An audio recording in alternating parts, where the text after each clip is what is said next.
Hey, halo warga sipil. Setelah Socrates dan Plato yang kita bahas dalam video sebelumnya, tentu tokoh filsafat selanjutnya yang akan kita bahas yakni Aristoteles, murid dari seorang Plato. Aristoteles adalah seorang filsuf Yunani yang hidup pada abad ke-4 sebelum Masehi dan dianggap sebagai salah satu tokoh paling penting dalam sejarah filsafat barat. Ia merupakan murid dari Plato dan guru dari Alexander the Great. Aristoteles sangat terkenal karena kontribusinya dalam berbagai bidang, termasuk filsafat, logika, retorika, biologi, etika, dan politik. Aristoteles lahir pada tahun 384 sebelum Masehi di Stagira, sebuah kota kecil di wilayah Makedonia, Yunani. Ayahnya, Nikomachus, adalah seorang dokter istana, sehingga Aristoteles tumbuh dalam lingkungan yang penuh dengan pengaruh ilmiah. Pada usia 17 tahun, Aristoteles dikirim oleh ayahnya untuk belajar di Akademi Plato di Athena. Dan disinilah ia mulai belajar tentang filsafat. Setelah 20 tahun belajar di akademi, Aristoteles meninggalkan Athena setelah kematian Plato pada tahun 347 sebelum Masehi.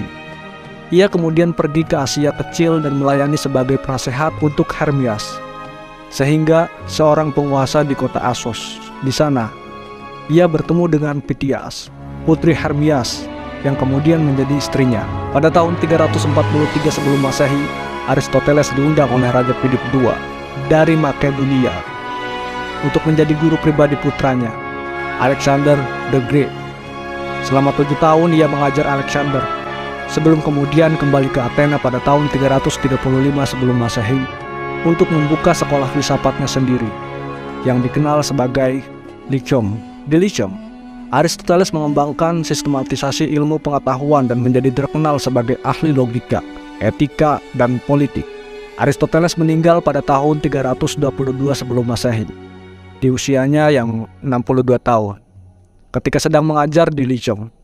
Walaupun karya-karya tulisnya yang mencapai sekitar 200 buku tidak semuanya bertahan, namun warisannya dalam dunia filsafat dan sains sangat besar.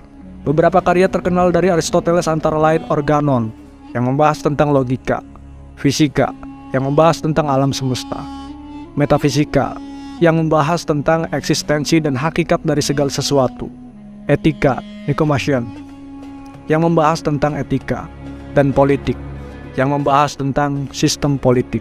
Aristoteles juga merupakan salah satu tokoh yang paling berpengaruh dalam pengembangan ilmu pengetahuan, termasuk biologi. Ia melakukan banyak penelitian dalam bidang ini, seperti studi mengenai anatomi hewan dan membedakan jenis-jenis organ. Aristoteles juga mengklasifikasikan semua bentuk kehidupan dalam 3 kelompok: hewan, tumbuhan, dan mineral. Dalam bidang politik, Aristoteles mengajarkan bahwa pemerintah yang ideal adalah yang dipimpin oleh orang yang bijaksana dan berwibawa. Ia juga mengembangkan konsep tentang demokrasi dan keadilan, serta memberikan pandangan kritis terhadap sistem pemerintahan oligarki. Terima kasih sudah menonton video ini, semoga bermanfaat dan dapat menambah wawasan teman-teman sekalian. Salam lan Rahayu.